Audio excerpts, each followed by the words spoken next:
The mountain wind cuts like a blade, carrying with it the faint, desperate sound of a newborn's cry. Picture this: not a nursery, not a mother's warm embrace, but the cold, gray light of a Spartan dawn. A baby, minutes old, still slick with the blood of birth, is torn from its mother's trembling arms. It is not carried to be swaddled, but to be judged. A council of old men, the Gerousia, their faces etched with the scars of a lifetime of war awaits. They strip the infant naked under the open sky, turning it over with hands accustomed to spear and shield, inspecting every limb, every curve of the spine.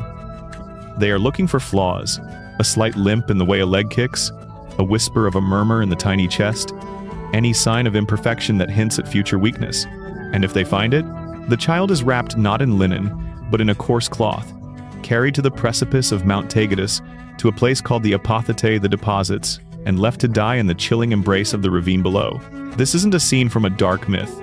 This was policy. This was the foundational logic of a civilization. This was Sparta. We remember Sparta through a lens burnished by legend. The 300 immortals holding the pass at Thermopylae, a wall of crimson cloaks and bronze, the ultimate symbol of discipline and sacrifice. But we forget the factory that produced those men. The Spartan war machine didn't start on a training ground. It didn't begin with the first thrust of a wooden spear. It started far earlier, in bedrooms where the state dictated who would sleep with whom. It was calibrated at the moment of birth, where committees decided which babies deserved the very right to draw breath. It intensified at age 7, when children were ripped from their families and fed into a grinding system of brutality we can barely comprehend. The Spartans didn't raise soldiers. They engineered them, piece by brutal piece. And the blueprint was so dark, so chillingly systematic in its cruelty, that it makes every dystopian novel you've ever read seem like a gentle fable by comparison. Because here is the terrifying genius and the profound folly at the heart of Sparta. They understood a grim principle. If you want to build the perfect weapon, you don't start with a teenager. You start before conception. You control the very raw material of life. You eliminate the weak before they can take their first step. You sever, methodically and deliberately, every human bond that might fray or compete with absolute unthinking loyalty to the state. They called this ideal eunomia good order, a society so perfectly arranged it would run with the ruthless efficiency of a clockwork mechanism. And for a time, they succeeded. For 3 centuries, Sparta produced a warrior elite that terrified the ancient world. But the cost, hidden behind the glory of Thermopylae, was a society that had to systematically destroy what it means to be human. Let me take you back to where this engineering project truly began. Not on the blood-soaked earth of a battlefield, but in the quiet, calculated spaces of control. Imagine you are a young Spartan man, perhaps 20 years old. You have never chosen anything for yourself, not your education, not your friends, not where you live, and you most certainly will not choose who you marry. That intimate decision was made in a dimly lit chamber you will never enter, by men whose names you might not even know, based on ledgers that tracked your lineage like a master breeder tracks pedigrees. The magistrates had been watching you since you were a child crawling in the dust of the Agoge. Who was your father? How many enemies did he slay at the Battle of Mantinea? What of your grandfather? Your uncles? Were they among the homoioi, the equals, who stood shoulder to shoulder in the phalanx? They were not interested in your wit, your dreams, or the quickness of your smile. They were interested in your genetic profile. Though they would have called it your blood or your seed, they performed the same cold calculus for the women. Wide hips suggested easier childbirth. An athletic, robust build indicated health and resilience. Fair skin and symmetrical features weren't mere aesthetic preferences. In their worldview, they were outward markers of inner purity and fitness. The magistrates approached matchmaking with the dispassionate precision of a modern geneticist, aiming to breed racehorses, optimize for speed, strength, and endurance. Eliminate, at all costs, the variables that might produce a weaker strain. When their decision was made, there was no courtship, no stolen glances across a festival, no poetry, no exchange of gifts. You were simply informed that you would be marrying a stranger. The wedding ceremony itself was a bizarre and violent pantomime designed to strangle sentiment at its root. The groom would stage a ritual abduction of his bride, dragging her from her family's home. She would be taken to a darkened room where her hair, a symbol of feminine beauty and identity, was shorn completely. She was then dressed in a man's tunic and sandals, stripped of her gender, and left alone. The groom, sneaking in from his communal military barracks, would consummate the marriage in the shadows and slip away before dawn broke. Why this strange, brutal ritual? The answer is the key to understanding the entire Spartan experiment. To prevent emotional attachment, the state had deduced a dangerous equation. Love is a competing loyalty. A man who loves his wife, who treasures her as a companion and the mother of his children, might harbor a secret, treacherous thought in the heart of battle, a thought of home, of survival, of her. A man who barely knows his wife, who sees her only as a shadowy figure in furtive, state-mandated encounters, will march to his death without looking back. His only family is the shield brother next to him, his only loyalty to Sparta. This was the first, deliberate cut, the severing of the most fundamental human bond of adulthood, all in the name of creating a flawless and utterly hollow instrument of war. The system, however, did not stop at arranging marriages. It viewed the wedding not as a culmination, but as the first, tentative pairing in a continuous, state-managed breeding program. The logic of optimization was relentless. Imagine now that you are that same Spartan man, a few years later. You have proven your worth in the grinding drills of the Agoge, and perhaps even in the skirmishes along Sparta's borders. The state values your genetic material, but your wife, the stranger chosen for you by the magistrates, has not conceived. Or perhaps she has given birth, but the infants were sickly, muling things that did not pass the elders' inspection on Mount Tegetus. In any other society, you would be trapped by the bonds of matrimony, your line seemingly destined to fade. But this is Sparta, where the traditional rules of morality, family, and fidelity have been rewritten in the cold ink of pragmatism. The state has a solution, and it is as clinical as it is shocking. Across the city, there is another woman, strong, famously healthy, from an impeccable bloodline of champion-bearing mothers. But she is married to an older man, a veteran whose best years are behind him, or perhaps to a citizen of lesser distinction. The magistrates would approach you, and possibly her husband, with a proposition. You would be encouraged or outright ordered to sleep with this other man's wife. This was not a clandestine affair born of passion or deceit. It was an open, sanctioned transaction, a reassignment of reproductive resources for the greater good. The husband, whose home and marriage were thus invaded, often consented, even approved. Why? Because in Sparta's calculus, a strong, healthy child, regardless of its biological paternity, brought honor to the household that raised it and, most importantly, added another potential warrior to Sparta's thinning ranks. The child born of such a union might call the older man father, while knowing his true biological heritage as a product of selected stock. Think deeply about what this does to the very concept of family. Paternity, the cornerstone of lineage and identity in the ancient world, became fluid, uncertain, and ultimately irrelevant. Fidelity, the sacred trust between husband and wife, was rendered obsolete, a sentimental hindrance to genetic efficiency. Children did not belong to their parents. They were on loan from the state. The most intimate human relationships, the bond between husband and wife, the certainty of parent and child, were deliberately weakened and systematically undermined. The Spartans understood, with terrifying clarity, that the fierce, primal loyalty of family could become a rival to the absolute loyalty owed to the state. They could not allow that competition. So, they dismantled the family, brick by emotional brick. Within this system, Spartan women occupy a uniquely paradoxical space in history. Some modern interpretations, seeking proto-feminist icons in the ancient world, point to them as empowered figures, and there is surface-level truth to this. Compared to their Athenian counterparts, who lived in near-total seclusion in the gynaeconitis, the women's quarters, Spartan women were startlingly visible. They were educated, taught to read, write, and manage complex estates. They underwent rigorous physical training, running, wrestling, throwing the javelin, and discus in gymnasiums. Their bodies bronzed and muscular under the Mediterranean sun. They could own and inherit property in their own right, a legal right unimaginable in Athens. But to call this freedom is to miss the grim purpose behind it. They were not educated for intellectual fulfillment, but to become competent stewards. Why? Because Spartan men were perpetually away either in the barracks until age 30, or on campaign and someone needed to manage the land, the helots, and the economy that funded the war machine. They were not athletes for personal glory, but to strengthen their bodies into optimal vessels for childbirth. The state fed them well, not out of care, but because a malnourished woman produces a malnourished soldier. Every aspect of a Spartan woman's existence was a calculated investment in military infrastructure.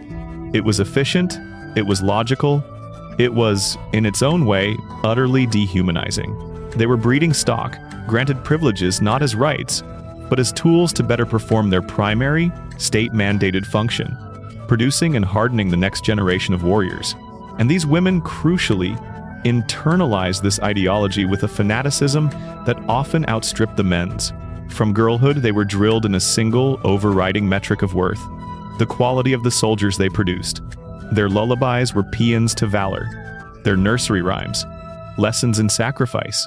A mother who gave birth to a boy who later showed cowardice was shamed, her failure a public stain. A mother of a war hero carried a status no queen could match. The infamous Spartan send-off, a mother handing her son his shield with the words, Hef tawaniu, wo epe tawase, tani epitas, with it or on it, meaning return victorious with your shield, or dead upon it wasn't just warrior bravado. It was a maternal command, the final and most powerful piece of psychological programming. It framed death in battle not as a tragedy, but as the only acceptable alternative to victory. Ancient sources tell of a Spartan woman who, upon learning her son had fled the battlefield and survived, killed him with her own hands, declaring Sparta had no need for cowards. Another, told that all 5 of her sons had perished in a single battle, simply asked, "Did we win?" The truth behind these anecdotes is less important than the fact that Spartans recounted them with approval. They were ideal types, propaganda models of the perfect Spartan mother, one who loved the abstract idea of Sparta more than the living, breathing children she bore. The maternal instinct, one of humanity's most powerful forces, had been successfully hijacked and repurposed into the engine of the state. The family hearth had been coldly extinguished, and in its ashes, only the forge of war glowed red. So, you have been matched with a stranger. You have participated in the state-sanctioned breeding program, with all its cold permutations. And now, 9 months later, your wife, or the woman assigned to bear your child, goes into labor. In any normal society, across any culture, this is a sacred threshold, a moment of peril, hope, and profound emotional transformation. The cry of the newborn heralds a future, a new branch on the family tree, a repository of love and legacy. But in Sparta, birth was merely the first and most critical audit. The baby emerges, takes its first gasping breath, and is immediately taken, not to be cleaned and placed on the mother's chest, but whisked away to a different kind of chamber. The Gerousia, the Council of Elders, awaits. These are the oldest, hardest men in Sparta, their bodies maps of old wounds, their eyes devoid of the softness that comes from rocking grandchildren. They have survived countless battles. They have ordered men to their deaths. They have, in their youth, likely participated in the Crypteia. And now, with the detachment of farmers inspecting livestock, they will decide if this new piece of state property meets the standard. The infant is unwrapped. Tiny limbs are extended, fingers and toes counted. The spine is run along a practiced hand, searching for any hint of curvature. The child is provoked to cry, and the vigor or weakness of its wail is noted. Any deformity, however slight, any pallor, any sign of frailty, any characteristic that suggests this child might not endure the brutal decades of the agauge and become a functional hoplite, the verdict is death. This was not considered infanticide in the emotional sense. In the Spartan lexicon, it was necessity. It was hygiene for the body politic. To understand this chilling pragmatism, you must grasp Sparta's geopolitical paranoia. The Spartan citizens, the Spartiatai, were a tiny warrior elite, perhaps never more than 10,000 at their height, ruling over a vast, simmering population of helots. These were not foreign slaves brought from distant lands. They were the original Greek inhabitants of Laconia and Messenia, conquered and enslaved, forced to work the land that fed their masters. They outnumbered the Spartans by at least 7 to 1, possibly more. Every Spartan meal, every thread in his tunic, was produced by the hands of people who hated him, who remembered freedom, and who dreamed of rebellion. Every Spartan citizen had to be a pillar of unbreakable strength. A weak individual was not just a private sorrow. He was a crack in the city's defensive wall, a future liability who would consume resources better spent on the strong, and a potential point of failure in the phalanx that kept the helots subjugated. So, They eliminated weakness at the source before it could consume a single extra portion of black broth, before it could compromise the integrity of the unbroken shield wall. If the baby passed inspection, it was returned to the family not with joy, but with a bureaucratic acknowledgement. It was assigned a kleros, a plot of land worked by helots, which would fund its future military service. The child was welcomed not as a unique soul, but as a future soldier, a digit in Sparta's military ledger. But if the verdict was negative, the process was chilling in its bureaucratic calm. The infant was not slain in the chamber. That would be messy, emotional, and would force the elders to be executioners. Instead, the child was carried to the slopes of Mount Taygetus, to a specific, dreaded chasm known as the apathete, the deposits, or the place of putting away. There the baby was left. No swift sword thrust, no merciful poison, just abandonment, exposure to the elements, to the cold nights, to scavenging animals, a slow, silent death, out of sight and, the state hoped, out of mind. The Spartans rationalized this as returning defective material to nature, a grim form of quality control to ensure the strength of the whole. Some ancient sources even suggested it was a form of sacrifice to the gods, purifying the city-state. Modern archaeologists have long searched for physical evidence of the apathete. Skeletons of infants have been found in chasms near ancient Sparta, but the story is murkier than the stark legend. Some scholars argue the practice was exaggerated by Sparta's enemies, like Athens, to paint them as barbarians. Others believe it was reserved for infants with severe, obvious deformities, not for any slight imperfection. But whether it happened to every flawed infant or only the most extreme cases, the ideology behind the threat is undeniable and permeated every Spartan life. From the moment of birth, a Spartan child had to earn the right to live. Survival was not a gift, but a provisional grant, contingent upon your future utility to the state. The shadow of Taygetus fell across every cradle, and surviving that first inspection was merely the qualification to begin the real ordeal. For 7 years, the child was raised at home. But do not mistake this for a period of nurturing tenderness. Spartan parents were actively discouraged from coddling their offspring. Mothers were trained to be stern, to harden their hearts, to treat their sons as state property on temporary loan. There are accounts of mothers bathing their infants in wine instead of water, to toughen them or test their constitutions. Fathers were spectral figures, living full-time in the military barracks until age 30, their interactions with their children limited and formal. The home was not a sanctuary of love, but a preliminary holding pen. The message was seeded early. You do not belong here. You belong to Sparta. And soon, it would come to collect its investment. The day arrives with the grim finality of a state decree. You are 7 years old. The world, limited as it was to the stern courtyard of your home, is about to vanish. One morning, men arrive.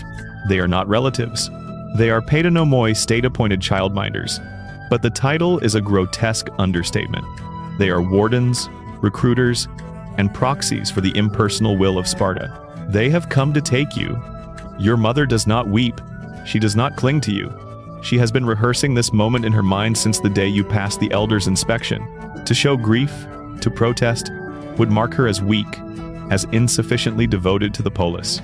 Her love, forced underground by a lifetime of indoctrination, must remain there. She hands you over with a stiff spine and, perhaps, a last, sharp command to be brave. It is her final, formal act of transfer to the state. You are marched away, a small figure amidst taller, harder ones, leaving behind the last vestige of a private life. You are now a ward of the agoge. The word agoge means upbringing or rearing. It is a term as bland as calling a forge a metal-shaping facility. Technically accurate, but it utterly fails to convey the relentless, grinding violence of the process. You are taken to a barracks, an austere, communal building that will be your home, your school, and your prison for the next 23 years. This is the brotherhood you've heard whispers about the Eli and Buai, the packs and herds into which boys were divided. Your new family. From this first night, the principles of the system are made physically manifest. You are not given a bed. You are shown the Eurotas River and told to gather your own reeds from its banks. You will weave these into a thin, hard pallet upon the cold floor. In summer, it will itch and poke. In winter, it will provide no warmth against the Laconia frost. You are issued a single chitoniskos, a thin, coarse tunic. This is your only garment. You will wear it in the sweltering heat of summer and through the biting cold of winter. No cloak, no extra layer. The goal is not comfort, but acclimatization to inure your body to hardship until discomfort becomes your baseline state. And you will be hungry. Constantly, deliberately hungry. The food rations, the infamous melazomos, or black broth, a vile-looking concoction of pork, blood, vinegar, and salt, supplemented by meager portions of barley bread, are calculated to be nutritionally insufficient. This is not an oversight or a budget constraint. It is a core tenet of the curriculum. A hungry boy is a motivated boy. His thoughts are narrowed to a single, primal need. And the Agoge has a very specific lesson to teach about how to satisfy that need. You are not just permitted to steal food. You are expected to. You are trained to. This is not a test of morality, but of skill. The instructors demand that you supplement your rations by sneaking into the city at night, infiltrating the gardens of the perioikoi, the free but non-citizen inhabitants, or even the storerooms of your own people, taking what you can without being detected. This is your first practical lesson in the arts of war. Stealth, cunning, reconnaissance, gathering intelligence, surviving behind enemy lines. You learn to move in shadows, to interpret sounds, to gauge the routines of your targets. The theft itself is not the crime. It is the assignment. But here lies the brilliant, twisted, psychological mechanism at the heart of the system. The lesson that will redefine your understanding of right and wrong forever. If you get caught stealing, you are savagely beaten, whipped, often in public, until the skin on your back is shredded. The pain is excruciating, the scars permanent. Yet, you are not being punished for stealing. You are being punished for failing, for incompetence, for a lack of skill, for getting caught. The crime is not the act of theft, but the failure to execute it perfectly. Think about the moral universe this creates. There is no inherent virtue in honesty, no inherent vice in theft. There is only success and failure. Effectiveness is the sole metric of value. If you achieve your objective, securing food without detection, you are praised, perhaps even given a larger share for your ingenuity. If you fail, you are destroyed. This is the mindset of an apex predator, of a soldier behind enemy lines. Sentimental concepts of fairness or property are irrelevant. Rules are constructs for the weak. Victory, survival, achieving the mission. These are the only things that justify any action. There is a famous story, recounted by the historian Plutarch, that the Spartans themselves told to illustrate this principle.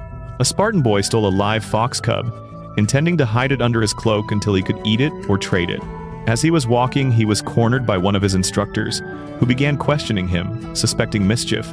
As the man spoke, the fox, trapped and terrified, began to gnaw and claw at the boy's stomach, trying to escape. Rather than reveal the theft, rather than admit his failure and be punished for his incompetence, the boy stood perfectly still. He answered the questions calmly while the wild animal literally tore into his abdomen, disemboweling him. He died on the spot without uttering a cry. The Spartans told this story not with horror, but with profound pride. This child had chosen agonizing death over the admission of failure. He had internalized the core value. Endurance of any pain, any consequence, was preferable to the shame of weakness or incompetence. In him, they saw the ideal. They were creating humans who would stand in a phalanx with a spear through their guts and not break rank. Humans for whom lying, stealing, and killing were not sins, but praiseworthy skills provided they served the state's interest and were executed flawlessly. The boy with the fox wasn't a victim.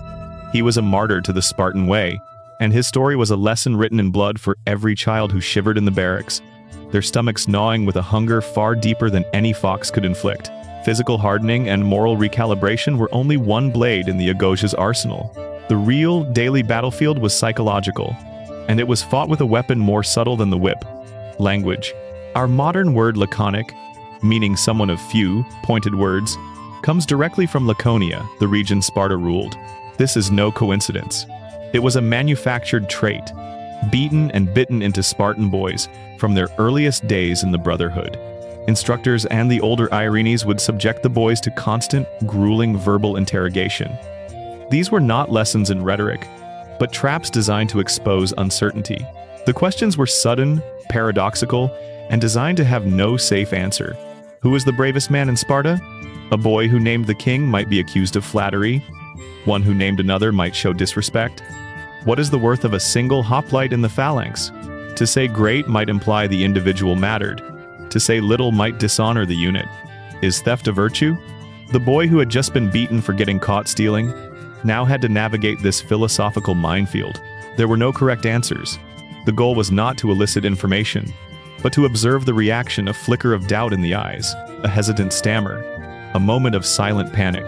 The instructors were hunting for weakness, for any crack in the facade of absolute, unthinking certainty. And when they found it, punishment was immediate and personal. Often, the instructor would lunge forward and bite the boy's thumb, a sharp, shocking, and deeply humiliating pain. The lesson was visceral. Think before you speak. Every word is precious ammunition. Waste it, misuse it, or reveal your thoughts through it, and you will be physically wounded. This relentless drilling created a culture of extreme verbal economy and lethal wit. Spartans became famous throughout Greece for their cutting, one-line retorts, their laconic phrases. When Philip II of Macedon, father of Alexander the Great, swept through Greece, he sent a message to Sparta. If I invade Laconia, I will burn your city, enslave your people, and destroy your name forever. The Spartan E4 sent back a single word, if. It was a masterpiece of psychological defiance, dismissing the threat by highlighting its hypothetical nature, asserting Spartan invincibility in 2 letters. This wasn't just wit. It was the polished product of a childhood where every unnecessary syllable could result in a bitten thumb or a public lashing. Speech was stripped of ornament, reduced to its most potent, defensive, and offensive form. But the instructors were a predictable threat.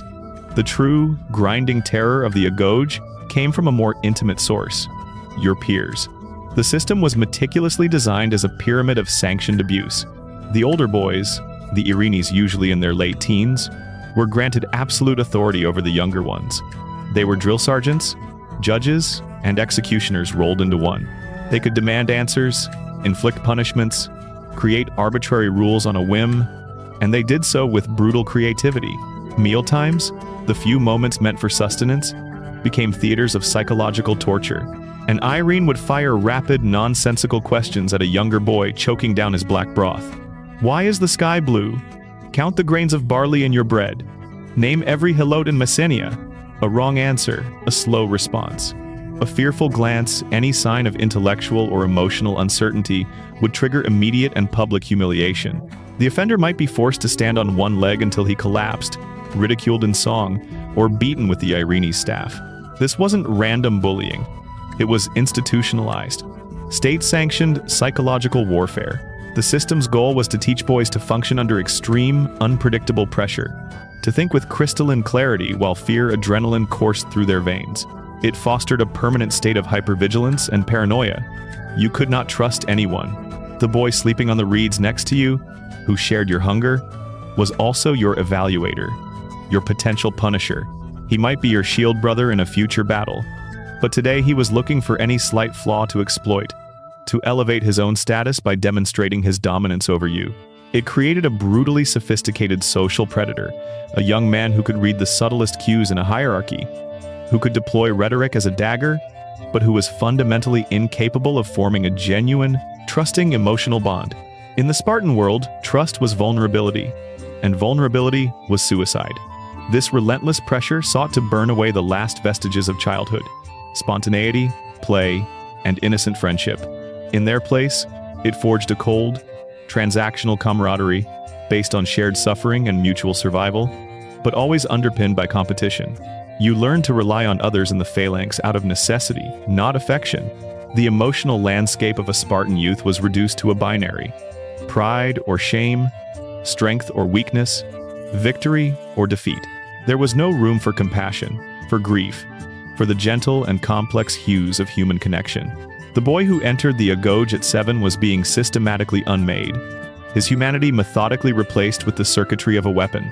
And the annual ritual that served as the final exam of this psychological conditioning was a ceremony so brutal it straddled the line between sacrament and slaughter. The culmination of the agoge's psychological conditioning was not a test of stealth or endurance, but a public spectacle of sacred suffering. the festival at the altar of Artemis Orthia. This was no gentle goddess of the moon and the hunt as worshipped elsewhere. In Sparta, Artemis was Orthia the upright one, or she who straightens. She was a primal, demanding deity of the wilderness, of survival, of the harsh truths that winnow the weak from the strong. And the ritual in her honor was a baptism of blood and pain, the ultimate proof that the system had succeeded in rewiring a fundamental human response. The ceremony was deceptively simple in its objective. Round cheeses, perhaps from the goddess' own altar, were placed upon it. The task for the young Spartan boys was to steal as much cheese as they could, but between them and the altar stood a gauntlet of older youths and perhaps even young men, armed not with symbolic switches, but with heavy, knotted lashes. These were whips designed to tear flesh, to raise welts, to inflict authentic, screaming agony. To reach the cheese, a boy had to run through this corridor of swinging leather. There was no dodging, no clever evasion. The goal was not to avoid the pain that was impossible. The goal was to endure it without reaction. No flinching, no crying out, no grimace of pain. The greatest honor was to stand before the altar, the lashes falling again and again on your back, until it was a raw, bloody mess, and to wear a smile, to show that you had transcended the physical, that your spirit had been so thoroughly hardened, that pain no longer registered as something to avoid, but as a medium through which honor was proven. The ancient historian Plutarch, writing centuries later, claimed he witnessed boys die under the lash during this ritual, their final expression still a defiant grin.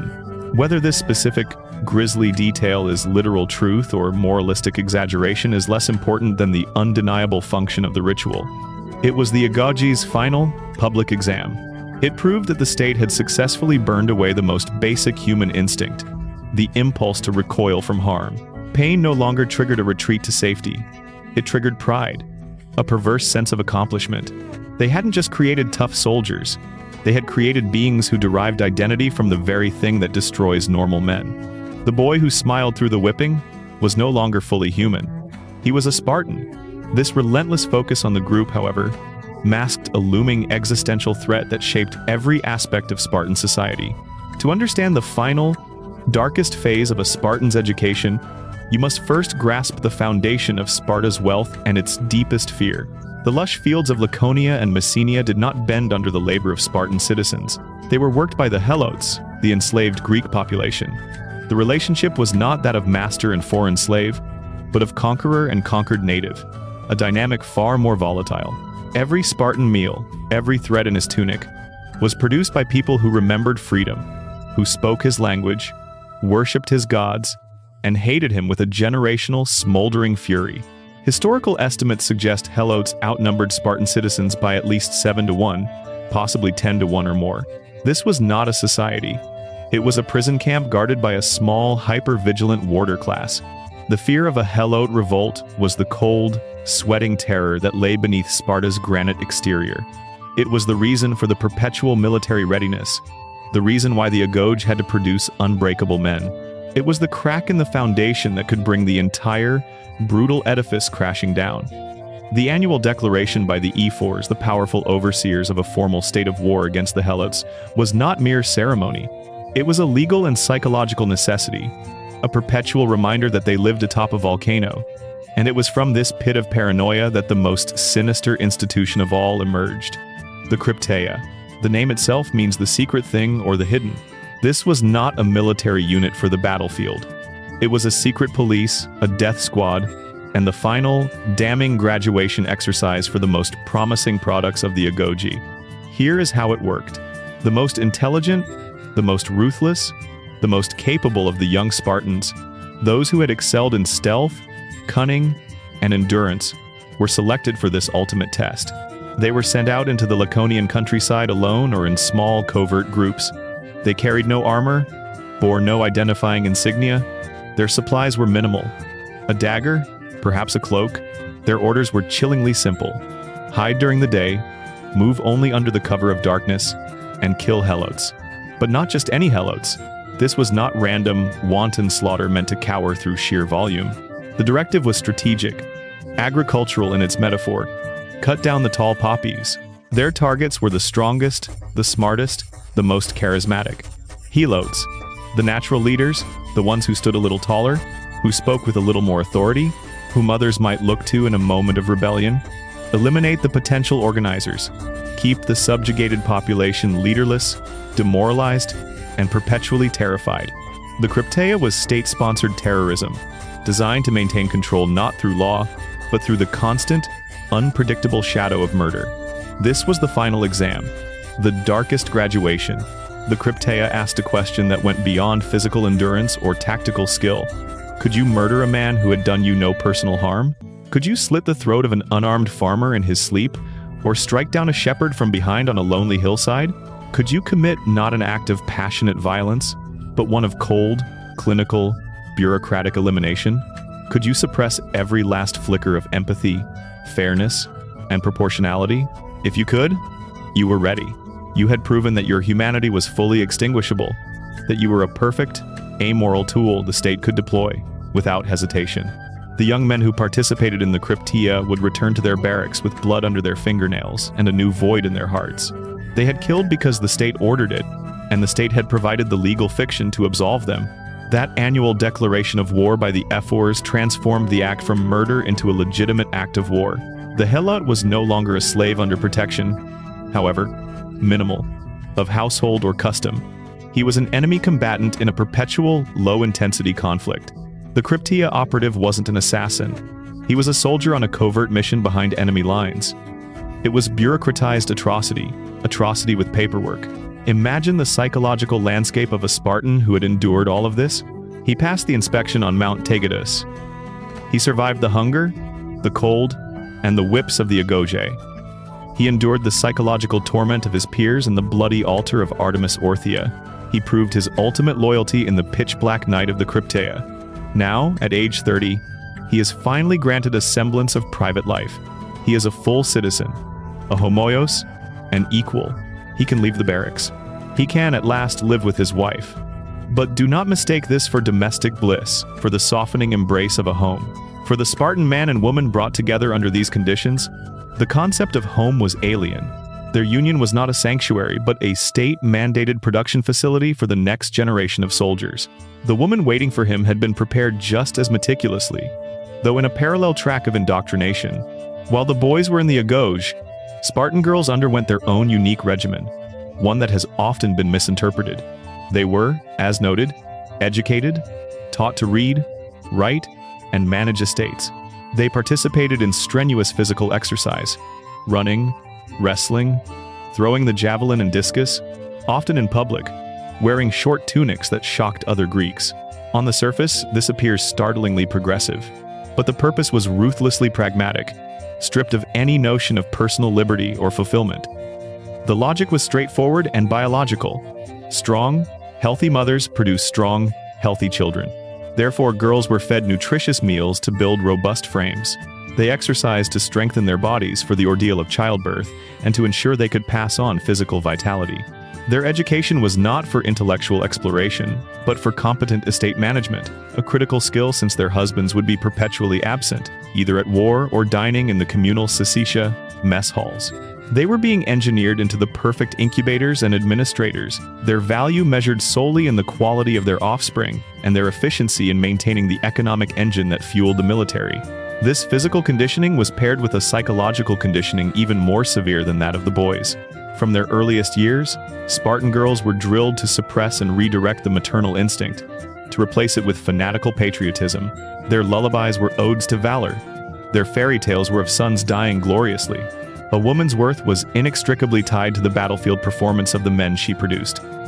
The infamous stories, the mother who killed her cowardly son, the mother who asked only, "Did we win?" after hearing of her sons, deaths were not historical accounts to be verified, but ideological archetypes to be emulated. They represented the ultimate Spartan ideal, a woman who loved the abstract polis more than the flesh of her flesh. When a man, hardened by 23 years of institutional brutality, and a woman, forged in the fire of patriotic duty, were finally brought under one roof, the result was not a family. It was the closing of a military-industrial loop. The wedding ceremony had already set the tone. Ritualized abduction, shorn hair, men's clothing, a furtive consummation. Its entire purpose was to prevent the formation of an emotional bond that could compete with loyalty to Sparta. Cohabitation after age 30 did not mean intimacy. It meant more efficient breeding. Encounters were likely still structured, less about companionship and more about the mechanical production of heirs. The state's interest was in frequency and result, not affection. For the woman, pregnancy was not a private journey but a period of intensified state service. Her diet, her activities, her entire existence were oriented toward one outcome: producing the healthiest possible infant for the elder's inspection. And when labor came, she knew what awaited. The moment of birth, a pinnacle of vulnerability and hope in any human life, was for her a moment of ultimate judgment. The child would be taken from her arms, the cord cut not just physically but symbolically from her. If it passed inspection, she would be allowed to raise it with stern discipline, not nurturing love. If it failed, it would simply vanish. She might never know its fate, only that it was deemed unworthy. And she was expected to accept this, to see it not as a personal tragedy, but as a necessary pruning for the health of the state. To grieve was to be weak. To accept was to be Spartan. This was the self-perpetuating machine, running on the fuel of extinguished human emotion. For a time, it worked with terrifying efficiency. Sparta rose to dominate the Greek world. But within its very design, flaws were already crystallizing. Flaws that would transform this marvel of social engineering into a suicide pact. For 3 centuries, the Spartan machine functioned with a terrible, grinding efficiency. It reached its zenith in 404 BCE, when the city-state emerged victorious from the decades-long Peloponnesian War. Having finally broken the naval empire of Athens, Sparta stood alone at the pinnacle of the Greek world, its warriors unmatched, its political hegemony unchallenged. The system, the eugenics, the agoge, the utter subordination of the individual seemed vindicated. The ends, an empire dominated by Spartan might, appeared to justify the unspeakable means. But the machine had fatal flaws engineered into its very circuitry. The first and most immediate was demographic. Sparta's strength was also its profound fragility. Every full Spartan warrior represented an enormous, irreplaceable capital investment. 30 years of selective breeding, brutal training, and constant conditioning. You could not simply conscript replacements from the populace as Athens could. The perioikoi, free non-citizens, could serve as auxiliary troops, and helots could sometimes be armed in desperation. But the core of the army, the homoioi, were products of a closed, slow, and brutally wasteful production line. Every dead Spartan was a catastrophic depletion of this unique social capital. Even their glorious victories were pyrrhic in the long term. The Battle of Thermopylae, immortalized as the epitome of heroic sacrifice, was also the permanent loss of 300 of Sparta's finest, including a king. These were men in their prime, the very stock from which future generations were to be bred. The Peloponnesian War, though a victory, bled Sparta white. Campaigns in distant lands, garrison duty across the Aegean, constant skirmishes to maintain hegemony, all whittled away at the precious, dwindling number of citizen soldiers. The population of Spartae, which historians estimate may have been around 8,000 to 10,000 during its early classical peak, entered a period of inexorable decline. By the time of the Battle of Leuctra in 371 BCE, that number had likely fallen to fewer than 1,500 full citizens. They were quite literally breeding and fighting themselves into extinction. The very wars their system was designed to win were consuming the human feedstock the system required to continue.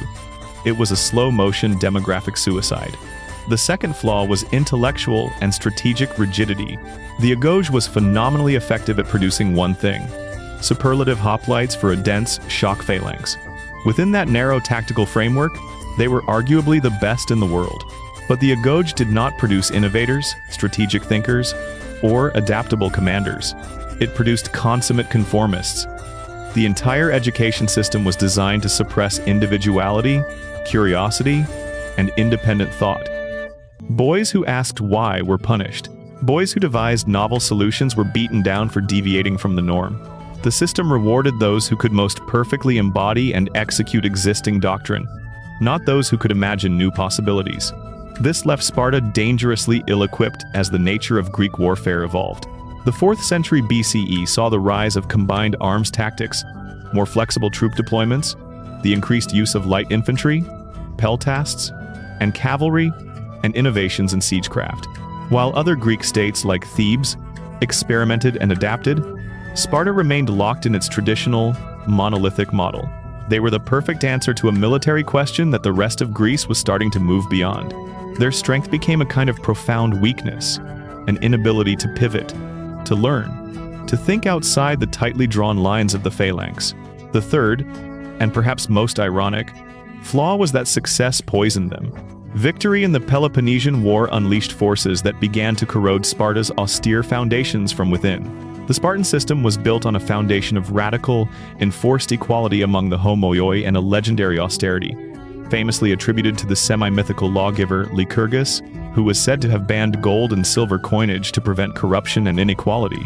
But an empire cannot be run on iron bars. Sparta's purported currency: vast wealth, Persian gold to fund their fleet, tribute from subject states, spoils from conquered cities flooded into Laconia. This sudden influx terrified the conservative Spartan leadership, but it was irresistible. The old Lycurgan prohibitions crumbled. Land, once inalienable and distributed equally by the state, became a commodity that could be bought and sold, and it quickly began to concentrate in the hands of a few. A new class emerged: wealthy Spartans who could afford lavish homes, fine goods, and who began to opt out of the communal, austere life that was the glue of the system. Why sleep on a bed of reeds in the Syssitia when you could own a comfortable estate? Why endure the hardships of the common life when Persian silk could be yours? The crucible of equality was broken. Inequality bred resentment and factionalism. Poorer Spartans, unable to make the mandatory contributions to their mess hall, lost their full citizenship status, further shrinking the pool of homoioi. The discipline that defined Sparta, relaxed as luxury, offered a seductive alternative to the harsh agogé ideal. The Spartan system was a pressure cooker that required a sealed, equal environment to function. The introduction of wealth was like a crack in the seal. The steam of ambition, greed, and personal comfort began to leak out, and with it escaped the collective pressure that held the society together. They had defeated the external enemy, Athens, only to be undermined by an internal one they had spent centuries trying to suppress. Human desire for comfort and individual distinction. The machine, designed for a world of perpetual struggle, did not know how to handle peace, prosperity, or the corrupting allure of its own victory. The stage was now set for catastrophe. Sparta, weakened by demographic decay, intellectual stagnation, and internal corruption, faced a rival that had learned to think while Sparta had only learned to endure. Thebes, long considered a second-rate power, had found a military genius in Epaminondas. He understood Spartan psychology and tactics with a clarity that bordered on contempt. He knew they were rigid, predictable, and worshipped the dogma of the phalanx. His innovation was not just tactical, but psychological, a direct assault on the very core of Spartan identity. The year was 371 BCE. The place was the flat plain of Leuctra in Boeotia. A Spartan army, led by King Cleombrotus and including the elite 300-man royal guard, the Hippies, faced the Theban forces. Convention demanded a head-to-head clash of evenly matched phalanxes, 8 to 12 men deep. The Spartans needed the battle to follow the script they had rehearsed for centuries. Epaminondas ripped up that script. He understood that in the hoplite phalanx, the best troops were traditionally placed on the right flank, as the shieldless side needed protection.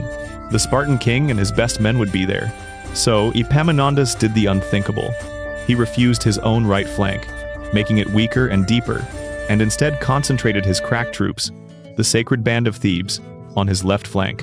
And he didn't just strengthen it, he stacked it to a staggering depth of 50 men, creating a massive, dense column of shields and spears. This was not a line, it was a battering ram. His plan was brutally simple: use this unprecedented concentration of force to pulverize the Spartan right, where the king and the heart of their army stood. It was a direct, personal challenge to Spartan superiority.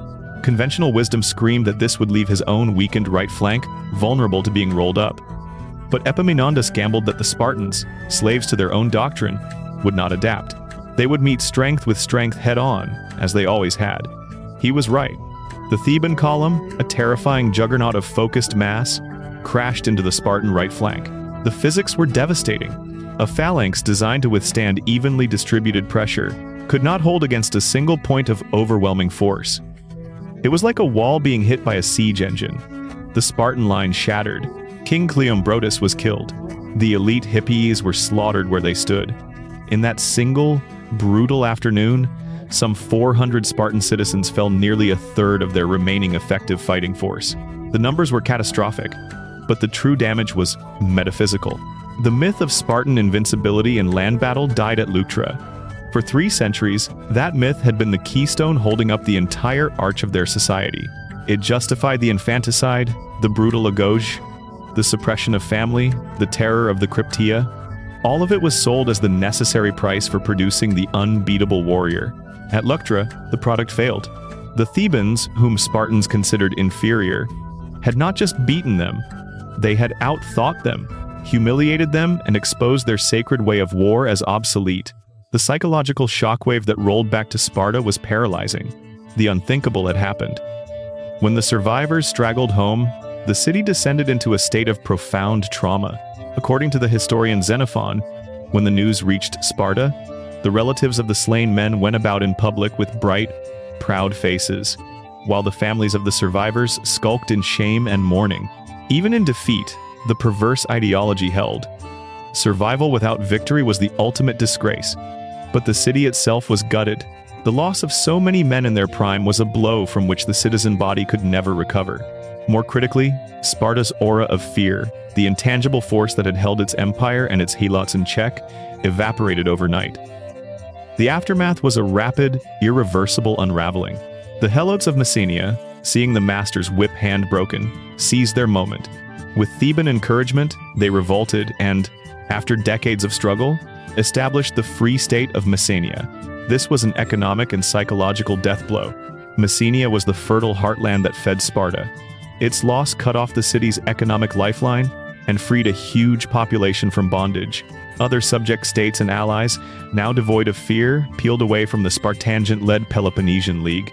Within a generation, Sparta was reduced from an imperial hegemon to a struggling, landlocked local power, desperately trying to hold onto a fragment of its old territory in Laconia. It fought on, but it was a rearguard action against irrelevance. The machine was broken. The population of full citizens continued to dwindle into the hundreds. The rigorous agauge, the source of their strength, became harder to maintain as the collective will and resources faded. They became a fossil, a relic of a bygone age, clinging to rituals whose original, savage meaning was draining away. The world moved on, leaving Sparta behind as a living museum piece. By the time Rome began its ascent to dominate the Mediterranean, Sparta was a curiosity, a stop on the grand tour for wealthy Romans seeking antiquarian thrills and moral lessons. The very institutions that had forged the warrior state were now repurposed as tourist spectacles. Romans like Cicero would visit and watch, with a mix of fascination and horror, the ritual whipping at the altar of Artemis Orthia. What had once been a sacred, brutal test of courage, a rite that produced men who could die smiling, was now a performance. Local youths, perhaps for pay or under compulsion, would endure the lash for the applause, or jeers, of foreign spectators. The blood was real, but the meaning was hollow. The sacred had become a sideshow.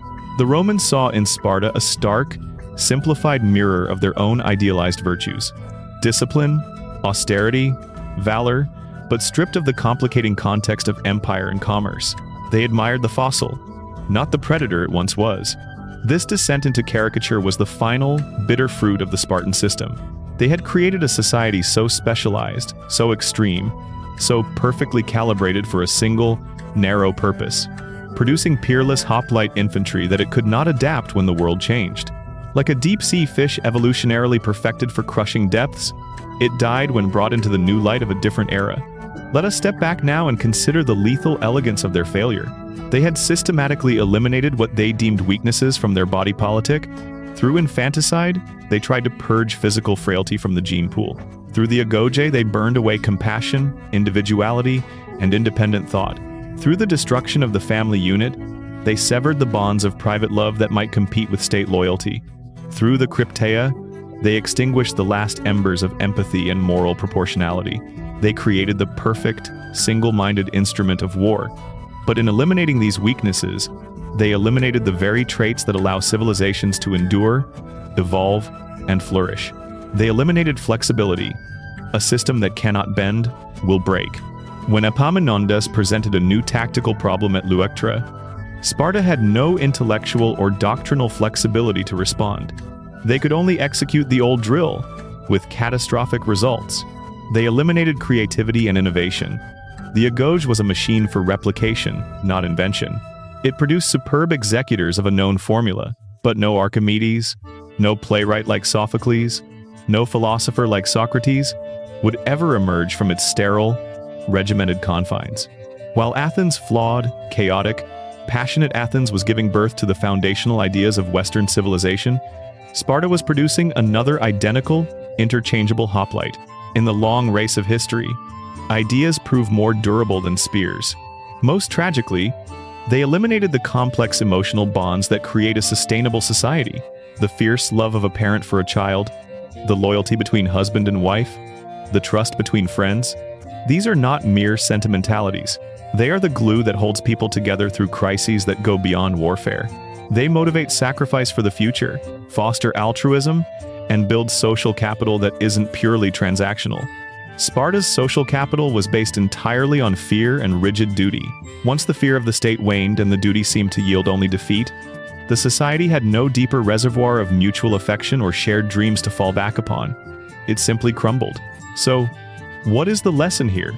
Echoing across the millennia, it is a warning against the seduction of human perfection, the engineering of ideal types, the pursuit of optimizing people for a single, state-defined purpose, whether as warriors, workers, or any other uniform category, is a fundamentally dehumanizing project. It seems logical, even appealing, to imagine stronger, smarter, more disciplined humans. But humans are not weapons or tools. We are messy, emotional, irrational, creative, stubbornly individual, and bonded in complex ways. These aren't bugs in the human system. They are its defining features. They are what allow us to adapt, to imagine new solutions, to care for one another beyond utility, and to build cultures that can weather storms and transform over centuries. Sparta tried to perfect humanity for a singular end and, in doing so, created something less than human. They built a society where a mother's love was a liability, where a child's death could be a point of pride, where a neighbor was a target, and where your body and mind were never your own. They achieved a terrifying, brittle supremacy for a few generations, and then they vanished as a major power, leaving behind ruins, legends, and this profound cautionary tale. The 20th century would witness grim echoes of this Spartan logic in various ideologies that sought to control reproduction, eliminate undesirable traits, and mold citizens into uniform instruments of state power. Those experiments, too, ended in collapse and horror, reaffirming the ancient truth that trying to perfect humanity requires destroying the essential, beautiful, and resilient thing that makes us human. The legend of the 300 endures a story of courage and sacrifice. But behind the heroics lies the dark truth of the machine that manufactured them. A machine fueled by the sacrifice of childhood, of family, of love, and of individual conscience. They were, for a time, the perfect soldiers. But perfection, it turns out, is not only inhuman, it is also tragically, catastrophically fragile. We have followed the Spartan machine from its cold inception to its fiery collapse. But a story this profound demands a final reckoning not just with what happened, but with what it means for us, separated by millennia, yet still grappling with the same fundamental tensions between the individual and the collective, between strength and humanity. The Spartan breeding program stands as perhaps history's first large-scale, state-mandated attempt at social engineering through reproductive control. It was eugenics long before the term was coined. Their logic was brutally straightforward. To create a superior warrior, you must control the raw material from the very beginning. This logic has echoed, with chilling persistence, throughout history. In the late 19th and early 20th centuries, the pseudoscience of eugenics gained traction across the Western world, promising to improve the human stock by encouraging the fit to reproduce and discouraging or preventing the unfit from doing so. This thinking found its most horrific expression in the Nazi regime's policies of forced sterilization, euthanasia programs, and the Holocaust, an industrial-scale attempt to create a master race by eliminating those deemed weak, impure, or undesirable. The Spartan elders on Mount Taygetus would have understood the cold bureaucracy of the selection process, if not the racial ideology behind it. The parallel is not exact, but the foundational premise is hauntingly similar, that the state has not just the right, but the duty to control the biological future of its people for a perceived greater good. It is the belief that human beings can be improved like livestock, that our messy, unpredictable genetic lottery can and should be overridden by centralized design. Sparta shows us where that road begins, not with gas chambers, but with a committee deciding which crying infant gets to live. It starts by redefining weakness as a crime against the collective, and strength as the only virtue worth preserving. But the Spartan warning extends beyond the nightmare of eugenics. It speaks to any system that seeks to optimize human beings for a single, narrow purpose, that views people primarily as resources or instruments. We see shades of it in the most rigid, ideologically driven regimes of the modern era, where children were taken from families to be raised as pure revolutionaries, where art and thought were subordinated to state propaganda, where love for the party was meant to supersede all other loyalties. These systems often share Sparta's obsession with purity, discipline, and the subjugation of the self to the collective will. And, like Sparta, they often discover that humans stripped of their inner complexity become brittle, incapable of the very innovation and resilience needed for long-term survival. So, is the lesson that discipline, courage, and sacrifice are bad? Absolutely not. The courage of the Spartan warrior was real. The discipline that held the phalanx together was awe-inspiring. The sacrifice at Thermopylae was genuinely noble. The flaw was not in these virtues, but in making them the exclusive virtues, and in manufacturing them through a process that destroyed all others. A society needs courage, but it also needs compassion. It needs discipline, but also creativity. It needs individuals willing to sacrifice for the group, but also a group that values the individual as more than a replaceable part. Sparta's tragedy was that it could not conceive of balance. It saw the world in binaries, strong or weak, Spartan or Helot, victory or death. The fertile, complicated middle ground, where most of human life and progress actually occurs, was paved over by the marching feet of the phalanx. This brings us to a final, poignant contrast. Consider Athens, Sparta's great rival. Athens was everything Sparta was not: chaotic, mercurial, contentious, and indulgent. It practiced slavery, excluded women from public life, and could be brutally imperialistic. Yet, it also gave us democracy, philosophy, theater, and architectural and artistic wonders that still define beauty. Athens was a cacophony of voices. Sparta, a single, crushing chord. Athens produced citizens who debated in the agora. Sparta produced soldiers who obeyed in the ranks. In their long struggle, it seems Sparta won the war, but history's verdict is clear. Athens won the legacy. The ideas born in its messy, passionate, imperfect freedom have shaped the world for 2,500 years.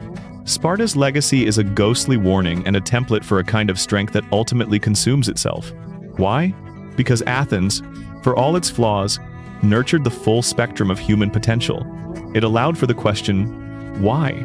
It celebrated individual genius, even when it was troublesome. It understood that a society is more than an army. Sparta's model could produce a flawless spear thrust, but it could never produce a Plato's republic, which would critique the very idea of such a state. It could build a wall of shields, but it could not build the Parthenon. It could command a man to die for his city, but it could not inspire him to live for an idea greater than fear or duty. As the Roman tourists departed Sparta, having seen their spectacle of whippings, they likely felt a smug superiority mixed with a grudging respect. They missed the deeper tragedy. They were not looking at brave survivors of a harsh tradition. They were looking at the ghost of a system that had committed societal suicide. The performers on the altar were going through the motions of pain, but the soul of the ritual, the creation of an unbreakable warrior for a state worth dying for, was long gone. The state was a shell. The pain was now just for show. The ruins of Sparta today are less visited than the Acropolis in Athens. They are quieter, plainer. You can walk among the scattered stones of the Agoge and look toward the looming, silent mass of Mount Taygetus. The wind carries no cries of infants or the shouts of drilling boys. There is only the whisper of history, a faint, chilling echo of a people who tried so hard to become gods of war that they forgot how to remain human. They sought a perfection that was static, frozen in the bronze of a hoplite's pose. But humanity is not static. It is a story, constantly being rewritten, full of tragic flaws, glorious mistakes, and unexpected redemptions. In the end, Sparta's story teaches us that any vision of utopia that requires the suppression of love, the eradication of compassion, and the death of curiosity is not a blueprint for a better world, but a recipe for a beautifully crafted tomb. They built a society that was, in its own terrible way, a masterpiece of design. But it was a masterpiece that no one would ever want to live in, and that, ultimately, could not even sustain its own terrible purpose. The red cloak of the Spartan warrior was a powerful symbol, but it could not warm a heart that had been frozen solid by design. We have traced the arc of Sparta's machine, but to fully grasp its chilling resonance, we must descend from the historical narrative into the lived, human moments that the system was designed to erase. Let us imagine, for a final moment, the silent voices within the machine. Listen first to the mother on the morning of the agoge. Her son is 7. She has already bathed him in wine, fed him sparingly, withheld the soft words that threatened to rise in her throat for years. She knows the men will come at dawn. As she adjusts his thin tunic, her hands, strong from discus and loom, tremble. She looks into his eyes, not a Spartan mother to a future soldier, but a woman to a child. For a fleeting second, the indoctrination cracks. She sees not state property, but the curve of his cheek from infancy, the tiny scar above his eyebrow from a fall in the courtyard, the particular way his hair curls at the nape of his neck. A love so fierce and primal it feels like a physical pain surges within her. It is the love the system has told her is weak, is treasonous. The door thuds. The paid Donamoi are here. She swallows the love, forces it down into a dark, silent place, where she keeps all the other forbidden things. Her grief for the daughter deemed unfit and taken to Tagetis, her longing for a husband who is a stranger. She straightens her spine, meets her son's fearful gaze, and delivers the only gift she is permitted to give, a mask of Spartan fortitude. Be brave, be strong, return with your shield, or on it. The door closes behind him. The silence in the house is absolute. Only then, in the utter solitude the state has crafted for her, does she allow a single, soundless tear to trace a path through the dust on her cheek. This is the victory of the system. It turns love itself into a secret, a private shame. Now, walk in the sandals of the boy in the Cryptia. It is deep night on the Messenian plain. The air smells of thyme and damp earth. You have been hiding in a drainage ditch since noon, your dagger cold against your thigh. Your target is a helote named Damasos. You have watched him for 3 nights. He is not a rebel, not yet, but he is tall. He speaks clearly to the others during the harvest, and they listen. He carries himself not with a slave stoop, but with a weary dignity. He is, in the metaphor of your orders, a tall poppy. You watch his hut, a faint glow of embers from a hearth, the soft murmur of a lullaby from within. He has a child. The logical Spartan part of your mind, the part honed by the agoge, calculates. This is the ideal time. He is unarmed, relaxed, vulnerable, but another part, a part you thought had been scourged away on the altar of Artemis, stirs. It is the memory of a lullaby you once heard, long ago, in the home you barely remember. It is the simple, terrifying recognition that the man in that hut is a person, with a song for his child, with a life that is his own. The conflict is not moral. You have been taught that morality is obedience. The conflict is deeper, a spasm of an atrophied humanity. You grit your teeth. You think of the whips, of the approving nod of your iron, of the shame of returning without blood on your blade. You silence the song. You become the shadow. The deed is done, quick and silent in the dark. You melt back into the night, your mission accomplished. But as you run, the cold weight in your stomach is not triumph.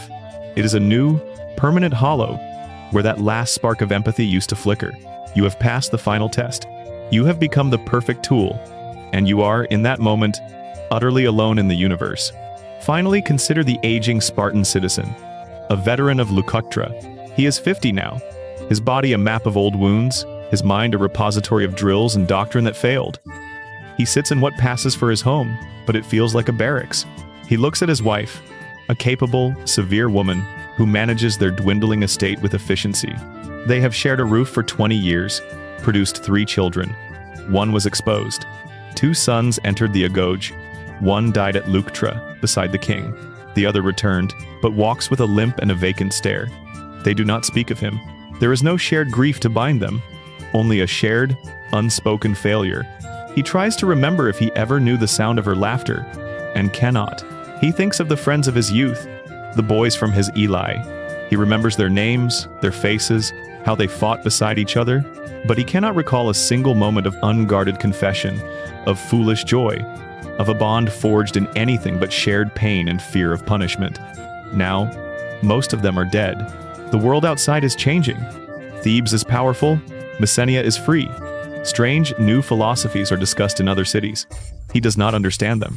His education did not include how to think about a changing world, only how to hold a line that no longer exists. He feels a confusing emotion he cannot name. It is not fear. It is the dawning, dreadful realization of irrelevance. The perfect weapon he was forged to be is now obsolete, left rusting on the scrap heap of history.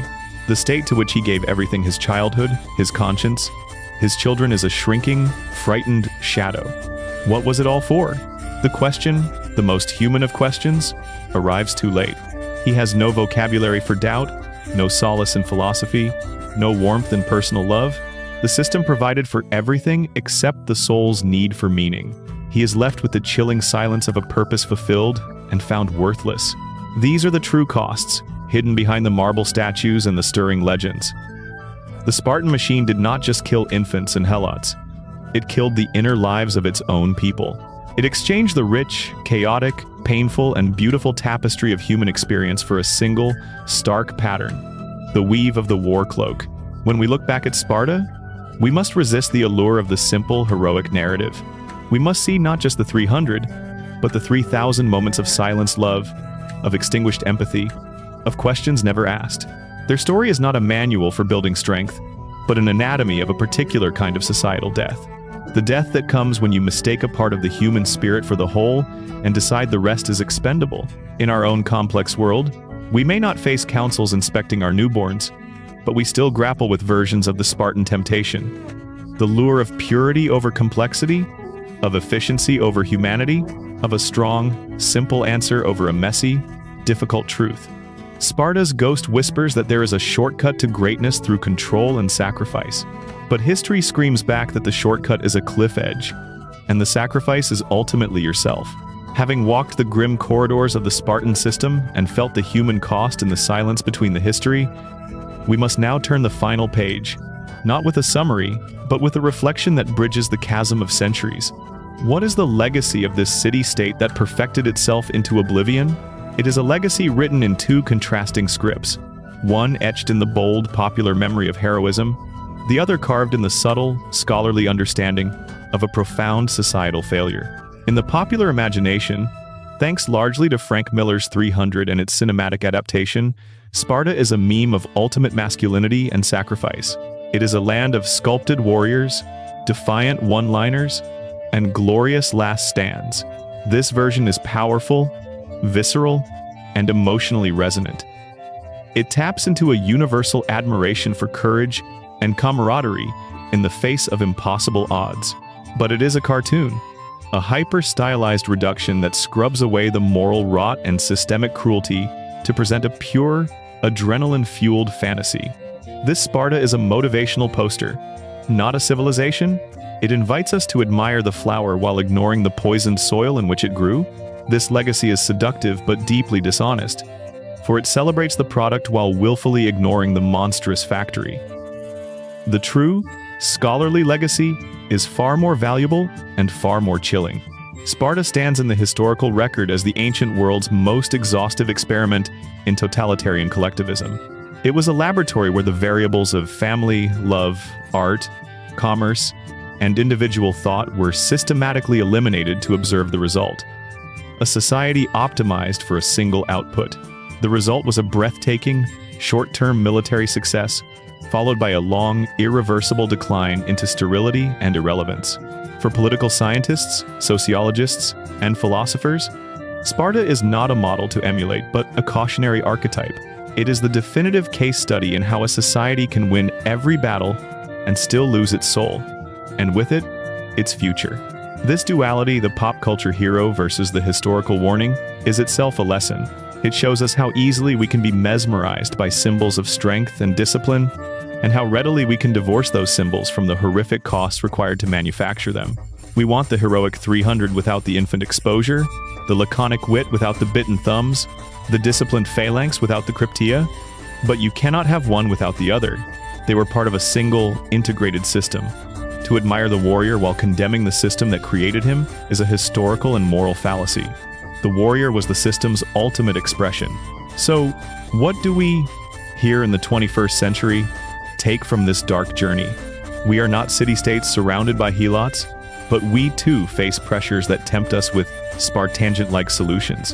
In an age of anxiety, complexity, and rapid change, the allure of simplicity is powerful. The call for purity, for a return to imagined strong values, for the subordination of the individual to a collective identity, for the dismissal of weakness, whether defined as compassion, diversity, or dissent.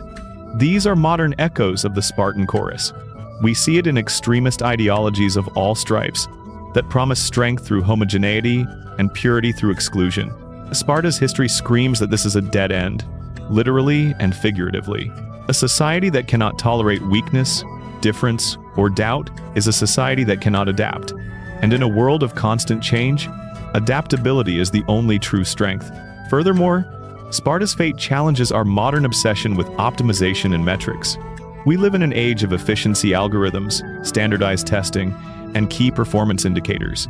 There is a powerful, often unspoken, impulse to apply this logic to human beings, to optimize education for workforce output, to value individuals based on productivity, to see human potential as a series of data points to be maximized.